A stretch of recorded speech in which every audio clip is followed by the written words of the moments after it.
Good afternoon sa lahat. Advance Merry Christmas and prosperous New Year. So, ganoon pa man ang aking mga babala ay huwag niyong kalimutan. Basta sumapit ang bagong taon, mayroon may di inaasahan na mga tragedya ba. Lalo na sa mga sunog. Yan talaga ang number one dyan, sunog. Kasi alam naman natin kapag may mga paputok na mga kahit saan ng lugar sa Pilipinas, ay may ligtasit ang mga Pilipino sa mga paputok. So iwasan natin, especially magpaputok sa mga malapit sa mga kabahayan. Kasi yung number one dyan, ang mga puwitis, lalo na mga nasa ibabaw ng mga paputok. Para safety, ay lagyan nyo ng mga pabigat, lalo na yung mga fireworks. Pag natumba yan, at saka yung mga apoy ay papasok sa loob ng bahay, ay delikado.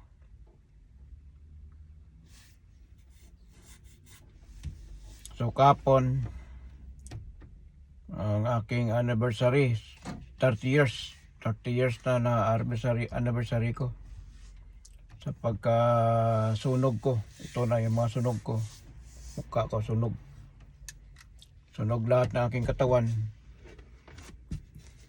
So para iwas disgrasya, maputulan kayo ng kamay, lalo na sa mga paputok. Huwag niyong hawakan kung hindi kayo kabisado, dahil minsan mayroong tendency na mabilis ang pabilo. Pag nasindihan mo, pagtapon mo, hindi mo pa natapon, puputok na sa kamay mo. So iwasan kumain ng mga malagkit, lalo na pag dumikit sa kamay mo. Pagtapon mo na gano'n, hindi mo na minsan may mga disgrasya na akala mo pikulo ang natapon mo, yan para sigarilyo. Tapos ang pikulo na lagay mo sa bunganga mo at yari ka. So iwasan natin, lalo na sa mga bagong taon. Pero para sa akin ay wala na akong nervyos dyan. Sanay na ako sa mga paputok. Pero doon sa mga kabataan, mga advice ko lang, huwag niyong kukunin ang puputok na hindi pa na pumutok.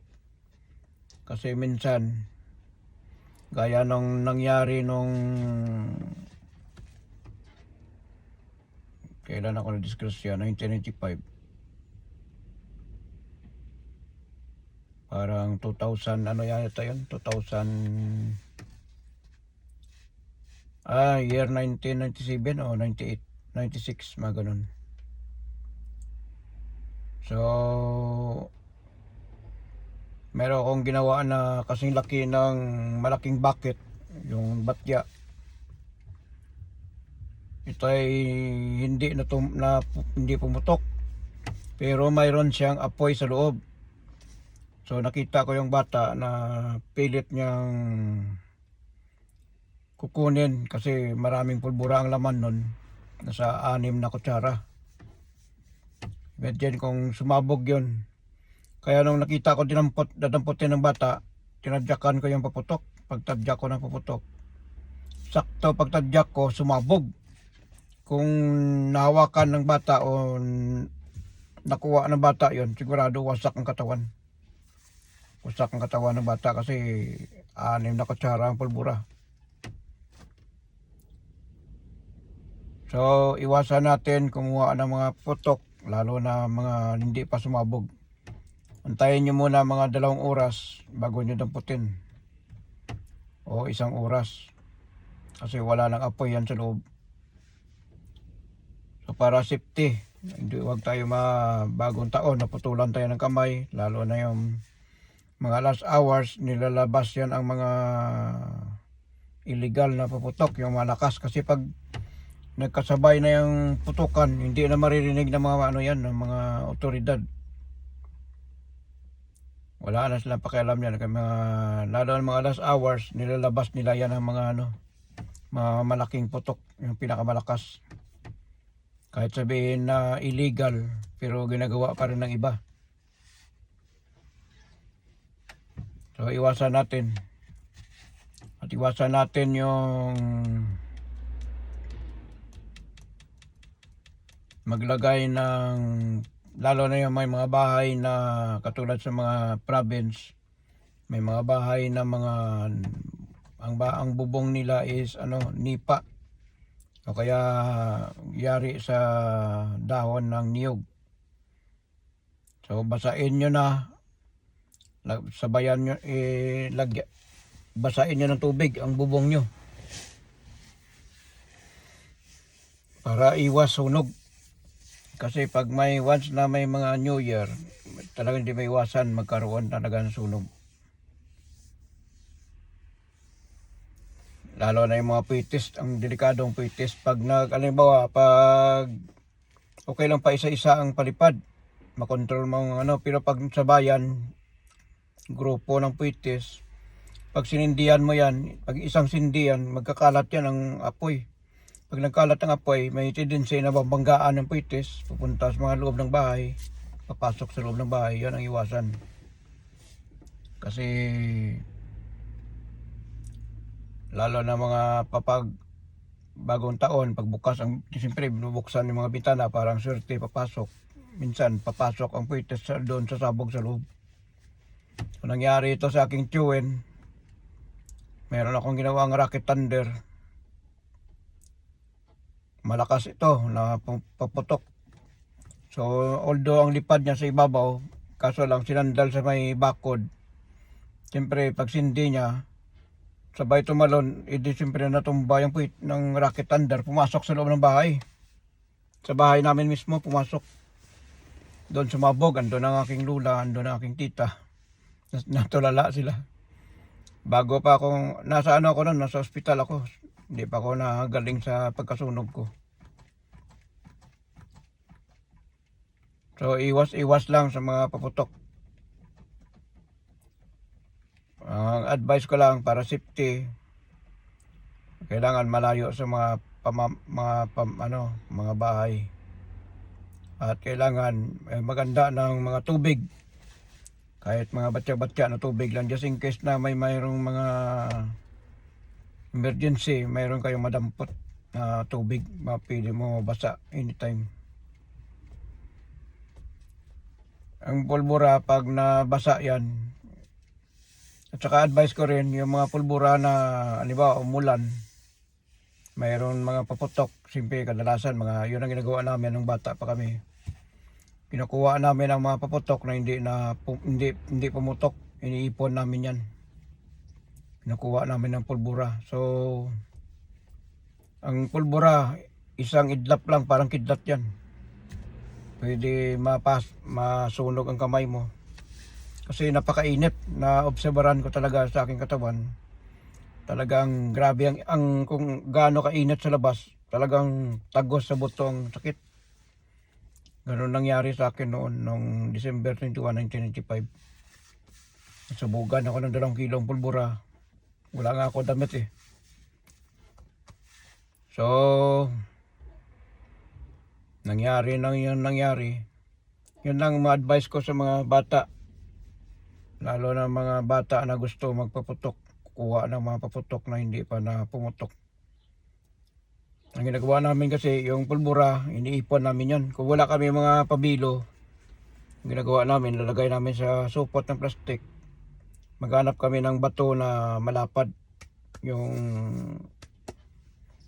Tapos lalagay namin yan ng isang bato malapad. O kaya babalutin ang pulbura, pwede rin balutin ang pulbura sa plastic. Tapos ilagay ang pulbura sa plastic, tapos babalutin ulit ng plastic, lalagyan ng bato na malaki. Saka hinagis namin hinagis namin sa karsada o sa daan. Lalagyan namin ng buntot na plastic. Pag sumabog yan, pero ingatan yung pagtapon na walang tao sa karsada, kasi pag may tao parang sharpener yan. Pag tinamaan ng tao sa ulo, talagang puputok dito, wasak tong bagol. Kaya iwasan. Turo ko lang ito, pero wag kayo magtapon na may maraming tao. Dahil mapaganib ang pulbura, kaya ingat-ingat. Or pwede rin gagawin yung mga yung iba kasi nilalagay nila sa mga yung bala ng baril.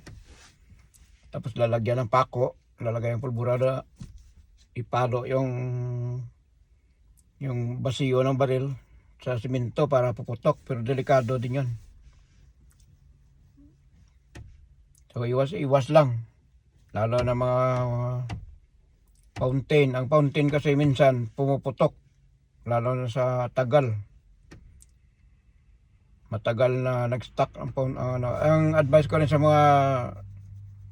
mga nagbibenta o kaya bumibili ng puputok, huwag kayong bumili ng puwitis na nakabilad sa araw.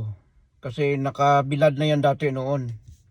Kapag nabilad sa araw ang puwitis na binili nyo, pag lumipad yan, hindi yan pupunta sa taas, pupunta yan sa bahay. Kasi yung yan, dapat yung puwitis kasi bagong gawa, na-preserve, na bilad na yan. Tapos na-preserve na yan siya. Na-preserve na siya na hindi na pwede ibilad. Kasi pag ibilad mo yan, yung kanyang engine may tendency na mag-melting. Kaya pag inapuyan mo, pag lumipad ang puwitis, instead na diretso ang lipad, lilipad siya, babalik sa lupa. Kaya yan ang mga nakaranasan ng mga nasubugan ang babaw ng bubong ng bahay. Kaya iwasan nyo na bumili ng puwitis na nakadisplay sa init ng araw. Kasi may tendency yan na lilipad, babagsak sa lupa. Kaya ingatan nyo yan. Huwag kayong bibili ng puwitis na nakabilad sa araw. Dapat yung puwitis nakatago sa loob, hindi nainitan. Kasi pag nainitan yan, mag-melting ang kanyang engine. Lilipad din siya pero wala siyang lakas. Kasi nakabilad sa araw, mainit. Kaya kasi yung saltpeter kasi pag ibilad mo sa araw, nagme-melting yan. Yung saltpeter yan ang ginagamit na abono, yung tinatawag nila potassium nitrate. Nagawa yung pulbura sa baril. So wag kayo bibili ng mga puwitis na nakabilad. Dapat nakatago lang doon sa mga kung saan mga nakadisplay ng paputok. Doon mismo sa loob ng bahay nila, yung bahay nila. Yan ang advice ko para iwas disgrasya, para wala kayong panagutan sa mga bahay. Kung sakali na lumipad ang puwitis, instead pupunta sa taas, napunta sa bahay ng tao, nabutas mumubong ng bahay ng tao, babayad pa kayo. So subukan nyo yung puwitis na bibilin nyo ngayon. Kahit ibilad nyo yan, hindi nalalakas yan. Kung anong lakas anong mixture ng kanyang pulbura na nilagay nila, hindi nalalakas yan. Kasi ang pulbura kasi, halimbawa, may nakaskop yan eh. Depende sa dami ng pulbura.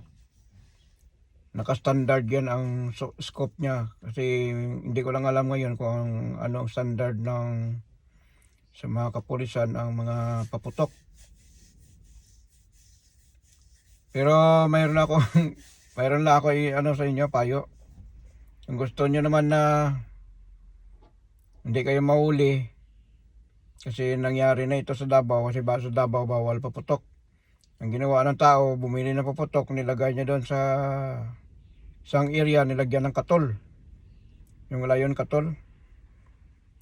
Tama-tama yung pabilo, yung layong katol mahaba. Pag sinindihan mo yan, matagal magputok. Kahit ganito kahaba, makaabutin 15 minutes yan. So yan ang ginagawa nila pang labang, para hindi malaman kung sino nagpuputok. Pagdating sa mga ganyan, pwede yan gagawin nyo. Lagyan nyo lang ng katol, layon katol, sindihan nyo ng layon katol. Kung mahaba yung ilalagay nyo, may oras yan, timean nyo kung oras, ilang minutos bago puputok. So aware, lalo na pag bumibili ng paputok, huwag manigarilyo lalo na sa displayan ng paputok. Kasi para iwasan ang mga sunog. Lalo na minsan may mga inggit-inggit, tatapunan ng filter ng sigarilyo ang mga panindang paputok, sa sabog ay madaming madadamay. So aware at saka vigilant. Kasi bakit alam ko yan? Kasi naranasan ko yan. Lahat yan alam ko yan. Basta pagdating sa paputok.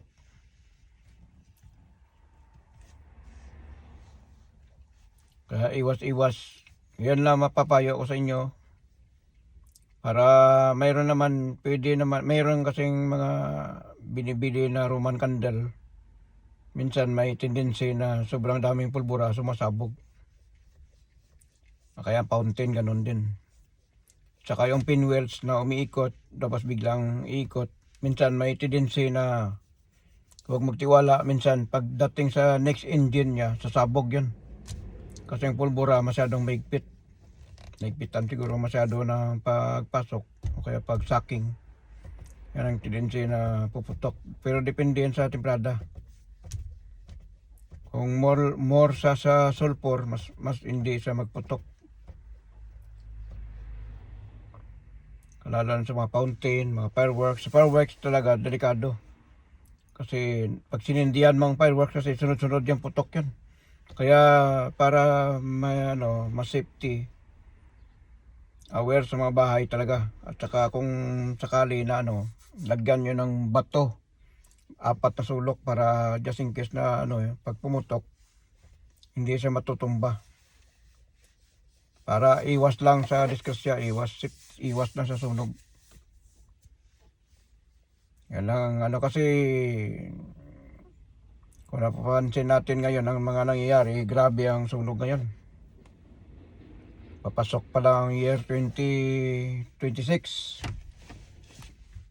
Kasi malakas ang year 2026, malakas ito.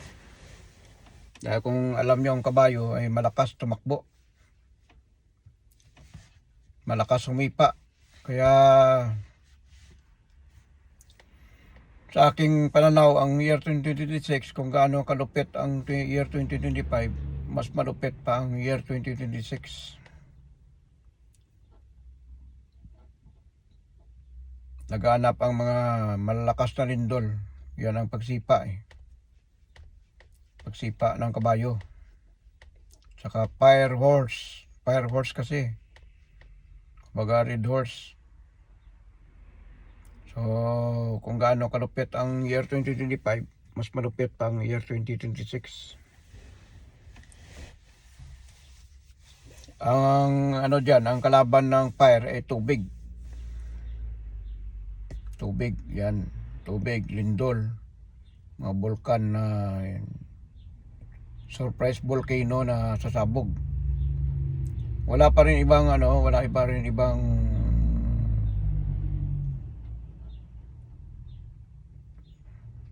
katulad.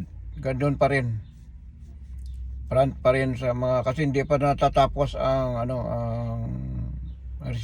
restore sa buong mundo. Sa ating pamahalaan ay restore ang mga korap. Habulin ang lahat ng korap. Yan si Sara Duterte, yari yan. Si Pulong, yari yan. Si Bato, si Bongo, si Cudiro.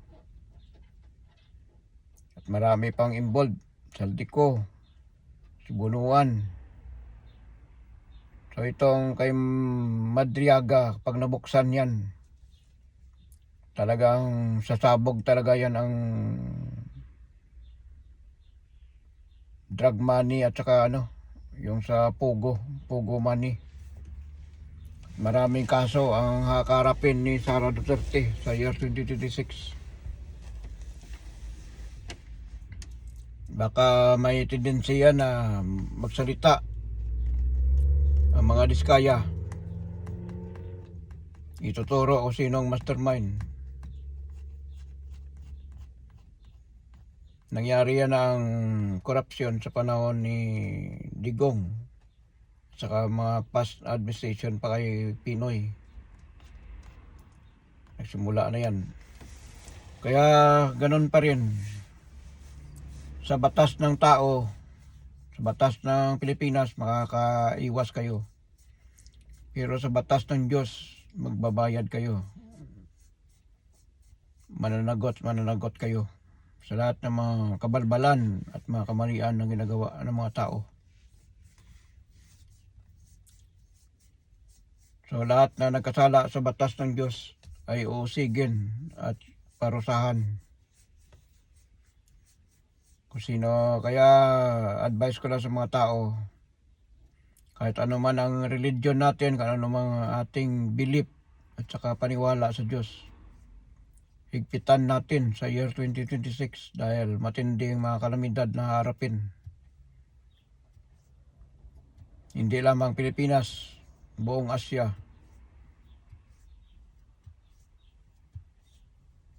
Japan, Amerika, Russia, Europe, buong mundo yan. Indonesia, China. May mga bansa na babagsak ang ekonomiya. Ito ay maranasan nilang tagutom. At saka yung drought, yung pagkatuyo ng lupa, at maranasan lang tagutom. Some area, maraming mga sunod-sunod na ba ang mangyayari. Meron pa ako isang panaginip na hindi ko lang maklear kung anong bansa ito. Pero nakita ko talaga yung mga lahat ng mga armas, mga pangdigba na armas sa aking panaginip. Nakita ko na nagre-ready na ang bansa na ito, pero hindi ko alam kung anong bansa ito. Akala ko baka magkagira na kasi nakita ko talaga grabe ang mga sundalo. Grabe ang mga armas, mga pandigma, helicopter, jet fighter, lahat-lahat na nilabas na. So mayroong magaganap talaga na digmaan sa year 2026. Bukod pa yan sa Cambodia at saka Thailand na digmaan, mayroon pa. Umpisa na yan, year 2026, umpisa na yung gira na yan.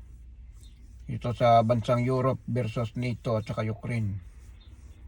Ganun pa rin, ayaw ni Putin mapahiya sa buong mundo na ang Russia ay malakas. Pero sa totoong laban, talo talaga sila. Naubos ngayon mga tauhan ng China, naubos naman ang tauhan ng North Korea. Hindi pa rin tumitigil si Putin sa pagdigma. Kaya sabi nga, ang maliit na bansa laban sa malaking bansa, walang malaki at maliit yan. Basta sa taktika at saka experience sa digmaan. Kahit na yung China malaki, lalaban ito sa Taiwan, Japan. Pag isang bansa lang gumalaw dyan, sigurado ito nang maglalabasan na yung World War III. Simula 2026, 27, 2028. Simula ang 2026, naglalabasan ng mga digmaan. Dahil ito ng pagsipa ng kabayo. Yung mga bansa na malalaki, sipain yung mga maliit. Kaya magagalit. Kaya magsisipaan yung mga tao. Ito ay kinakatakutan ng Muslim, mga Arab nation. Yung kabayo, kung alam niyo kung anong kabayo, malakas yan. At walang ibang mga aking nakikita. Ganon pa rin ang mga hindi pa nangyari sa 2025, yung mga panaginip ko. Mga aking nakikita ay mangyayari pa. Sabi ko nga sa inyo, kung hindi, at pati yung lindol dito sa New Zealand, coming. Hindi pa nangyari, mangyayari pa yan. So hindi ko masabi sa inyo kung this year, 2026, basta 2026, 27, 28, upward, maraming sobra pa, mas malala ang mga kahirapan at magaganap na mga tragedya, lindol, bagyo, baha, sunog at tsunami. Ang yan ang pinakadelikado kasi ang mga bulkan sa ilalim ng dagat ay muling gigising, puputok. At hindi lamang sa karagatan ng Pacific Ocean. Kasama yan ang mga, kasi maraming bulkan dyan naka-line. Maraming bulkan dyan sa Pacific Ocean. Ito dito sa Amerika ay unti-unti na gumigising ang mga bulkan. So, ganun pa may pa din sa Pilipinas, ay dapat pagandaan pa rin ang malakas na lindol na sinasabi ng ating Panginoong Hesus. Ang warning. Hindi ko naman lahat ang mga tao, ayoko na matakot ang mga tao, pero dapat magdasal, maganda. Be prepared. Repent in God and believe in God. Yun lang masasabi ko sa inyo. Hindi ako si Nostradamus, hindi ako si Rio Tachoke, yung Japanese na nanghula. Hindi ako si Baldwin. Hindi ako si Bagaganga, hindi ako si Hindi Perez. Si Hindi Perez biglang nawala sa TikTok. Yung mga tinitira niya puro Pilipinas. Kung ano-ano na lang yung mga sinasabi. Kaya bigla siyang nawala sa TikTok. Baka hindi ko alam kung ano nangyari. Yung panaginip ko na massacre, dalawa yun eh. Yung dalawang massacre no panaginip ko, either June ata yun na panaginip or May.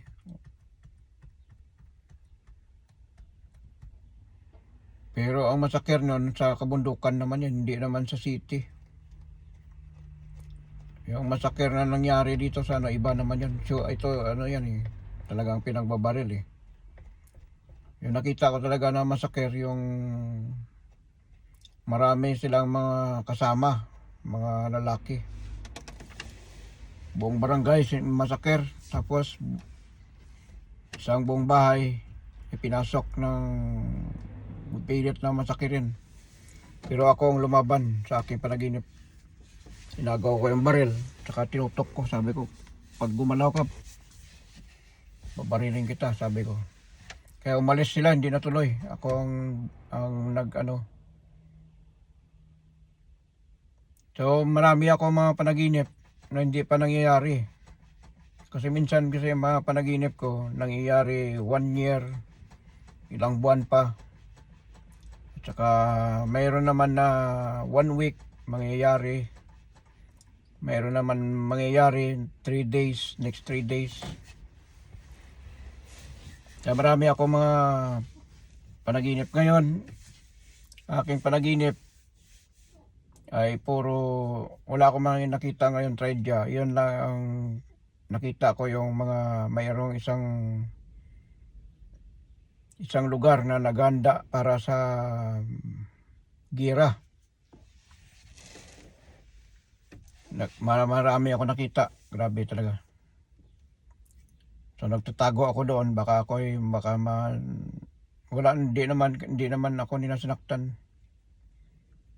Dinaanan lang ko, pero nakita ko talaga, grabe, ang dami mga pandigma na mga armas. Baka ito mangyari ito, year 2026. Ngayon, simula na naman ang gira sa Middle East. So walang katahimikan yan hanggat na, ang sabi ko sa inyo noon, ang sabi ko ang gira, ang gulo ay papahinga lang konti yan, tapos magsimula na naman ulit. So ang Russia talaga ay pinaparalyze ng Ukraine. Kahit maliliit na drone ang pinapalipad nila, pero marami. Libo-libo na drone pinapakawalan. So kahit gaano pakalakas ng bansang Russia, drone lang katapat, maliit na drone para lang laruan lang. Pinapalipad, kinakarga sa isang trailer, pakawalan, bubuksan. Saka yun ang nag-strike ngayon sa mga kahit saan-saan. Yun ang ginagamit ng Ukraine ngayon. So tactic ang labanan. Ang China, malakas sila sa armas. Marami silang missiles, marami silang eroplano, marami silang barko. Ang sundalo nila 2 million o sobra pa. Wala yan sa paramihan kung ang sundalo walang karahasan sa pakipagdigma, di gaya katulad ng mga Pilipino. Sanay sa jungle war, sa gubat, sanay sa Mindanao, sa mga kung-saan. At saka yung Japan ay subok na yan. Kipaglaban yan noon sa ilang bansa ang kanilang sinakop noon. So matutuloy talaga ang gira yan. Kahit sabihin natin na hindi, sana wag naman. Pero wala tayong magagawa kasi nasulat yan eh. Yan ang nasabi ni Nostradamus na mayroong digmaan sa karagatan.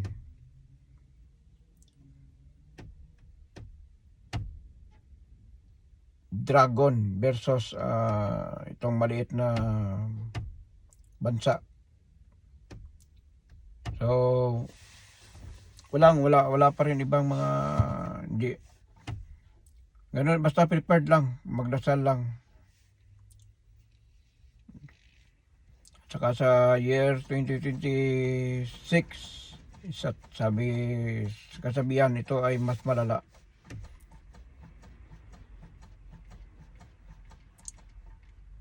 So mainit nga matatapos na yung Year of the Snake. Kaya kanya-kanya tuklawan na.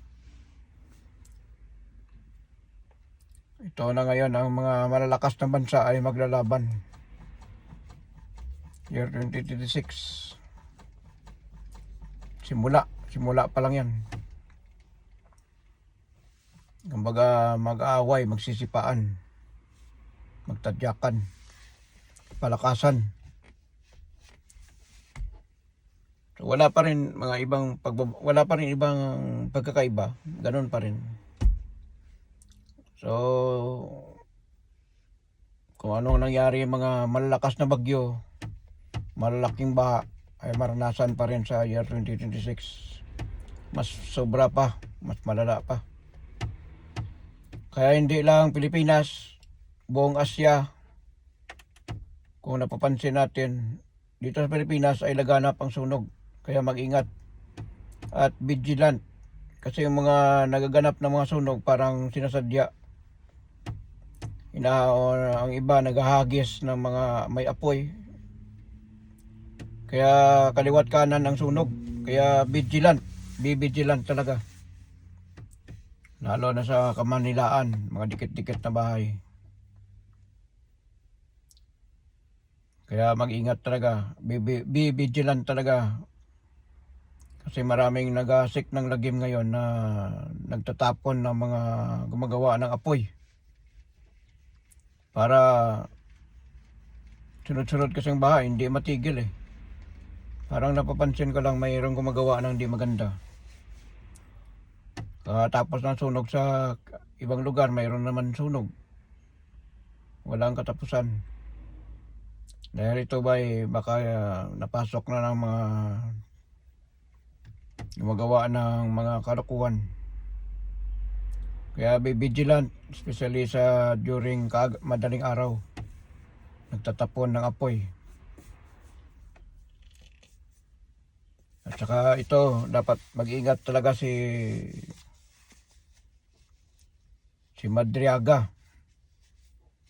Dahil natapos na nila na assassinate si Cabral. lahat na kumakalaban sa mga Duterte. Basta mayroon yan, mayroon may hitman talaga sila yan.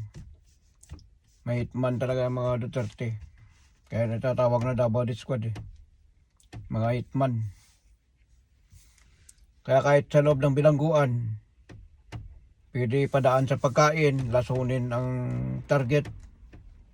Kaya mayroong babayaran na tao papatay sa kay Madriaga. Para hindi na ikakanta, hindi na isawalat ang baho ni Sara Duterte. Ganon din nangyari kay Bukol. Sadyang pinatay yun.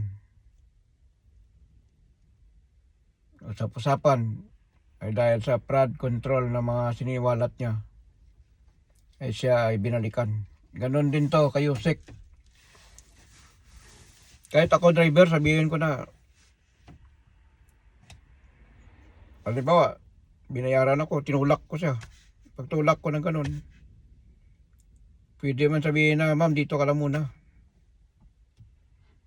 Sa akin lang to, hindi naman suspect ko lang. Kasi umalis siya, nagpagasolina, pagbalik niya daw, wala na daw si ma'am niya. Or either, mayroong tao doon na naman na nandun siya, tapos tinulak. Dalawa lang yan eh. Kung hindi kasabwat ang driver, yung mayroong nagmamanman sa kanila. Talagang target na siya kasi nailalahad na eh. Pero kaso lang, bago inilahad, mayroon iniwan na mga dokumento sa isang tao. Para kung sakali na mawala man siya, ay matutuloy pa rin ang kaso. Mga involved sa mga korupsyon, marami. So, kung hindi dahil kay BBM, hindi na siwalat ang mga korupsyon. Dahil matagal na itong mga korupsyon na to, kahit sa Iloilo mayroon eh. DPWH. Kahit sa mga Samal Island, kasi sa mga korupsyon, grabe din yan. Malapit sa Davao yan. So wala tayong pakialam sa kanila dyan, pero yung mga taong pira kasi ng mga nagbabayad ng buwis, kahit kami nga Filipino worker sa ibang bansa, meron din kami ambag.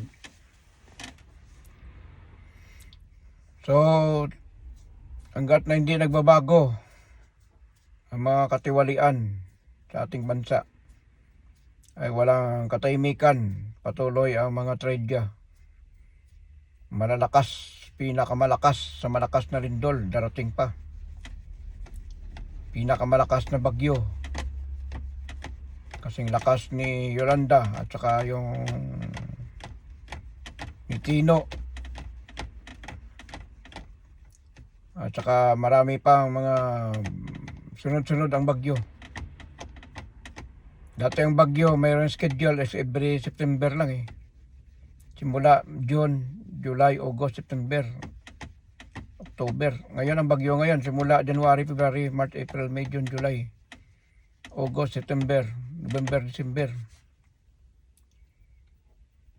At itong basta, ito lang matatandaan nyo, basta may baha, may bagyo, may karugtong na lindol yan. Kapag nakita nyo mga langit puro dilim, tsaka yung kulay dugo na langit, mayroong super typhoon darating. Tsaka kung mayroon kayong nakikita ng mga kakaibang reaksyon ng mga ibon, mga hayop, kapag may mga hayop, mga aso, pusa, kahit anong mga hayop basta nasa ilalim ng lupa na maingay, ay mayroong magaganap na sunog o kaya lindol. Kung mayroong magaganap na tsunami, babantayan nyo ang mga ibon. Ang reaksyon ng ibon sa iyong papawid, ang paligid magkulay dugo at itim na itim ang langit. Pero magaganap na malakas na lindol, mga ganyan. Tsaka yung reaksyon ng dagat na pag umurong ay umalis na kayo kagad sa perimeter. Sa gilid ng dagat, linsanin nyo na mga bahay nyo. Kaya tahimik pa lang ngayon. Dito sa New Zealand, tahimik pa lang. Pero sa year 2026, abangan natin. Kasi nangyari ang lindol sa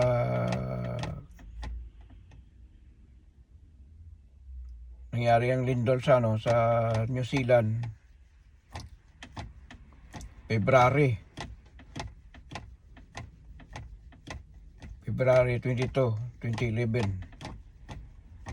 Sa Japan March 11, 2011. So titingnan natin itong January, February kung maulit ang lindol sa New Zealand. Kasi nagkalindol noon 2016, November 14, 2016 sa Kaikoura. So ganun pa rin. Basta mag-ingat lang at magdasal. At be repent in God and believe in God. Huwag tayo na maiwan sa tinatawag na pansitan. So kahit na busy tayo, gaano tayo busy sa trabaho, busy tayo sa ating buhay, sa isang araw lang, pwede tayo gawin natin ordinary day ba? Magsimba, magdasal. Kung hindi man tayo makasimba, magdasal. Bumili ng kandila, magdasal sa loob ng bahay. Yan ang importante. So, dito na lang at maraming salamat. At wala pa akong ibang mga bagong panaginip. Yan lang ang bansa na naganda magira. So hindi ko alam kung anong bansa ito. Kasi hindi ko maklaro sa aking panaginip. Hindi ko nakita kung wala akong ibang plug na nakita eh. So dito na lang at maraming salamat. Advance Merry Christmas sa lahat. And advance Happy New Year. Huwag mag-away, huwag magsiraan, huwag mag-inggitan, huwag magbangayan. Gumawa ng tama, at gumawa ng may takot sa Diyos. Yun lang masabi ko sa inyo. At iwasan makipag-away sa kapwa-tao, especially bago papasok ang year 2026. Kasi kung nagsimula kayo na magkapatid, nag-away kayo January 1, wala nang tigil yan, buong taon yan, mag-away kayo. Kahit hindi lang kapatid, hindi lang pamilya, mga kapitbahay, o kaya iwasan makipag-away. Dapat magpakumbaba at gumawa ng tama at sumunod sa batas ng Diyos. At kailangan may takot sa Diyos. Pero yung mga walang takot yan, ang mga gumagawa ng mga kalukuhan, yung mga nasa demonic, lalo na kung gumagamit ng mga droga, yan ang mga iwasan mga tao. At huwag magtiwala, makipag-usap sa tao basta hindi nyo kilala. At huwag magpapasok ng tao na hindi nyo kilala. Lalo na kung may napapansin kayo na di magandang kinikilos. Iwasan natin yan. Kung mahingi ng pagkain, tubig, bigyan nyo. Yung depende sa reaksyon ng tao. Basta be vigilant at lagi magbantay at magmasid. At lagi mag-ingat, magdasal, manalangin everyday. At gumawa ng tama. At dapat magtulong-tulong, magkaisa, magmamahalan ang kapwa Pilipino sa buong bansang Pilipinas. Hanggat na walang katapusan ang gulo, walang katapusan ang trahedya, yan ang tatandaan natin. Sunod-sunod ang malalakas na lindol, mga bagyo, baha, sunog, tsunami, mga bulkan, muling puputok, muling gigising ang mga tulog ng bulkan. Maging sa ibabaw ng lupa, maging sa ilalim ng dagat, ay muling gigising. At worldwide ito, mangyayari ang mga kalamidad. Hindi lang Pilipinas, hindi lang Asia. Buong mundo. Prepared. And be alert. So dito na lang at maraming salamat sa panonood. At kahit dito sa New Zealand, ako naghahanda rin, nagre-ready rin ako. Bago pa mangyari, malalaman ko yun. So i-update ko lang kayo kung mayroon ako nakita na mga nakikita ako sa aking panaginip o nararamdaman sa aking sarili. So bye-bye, God bless. At magpakabait kayo. At advance Merry Christmas and Happy New Year sa inyong lahat. Goodbye.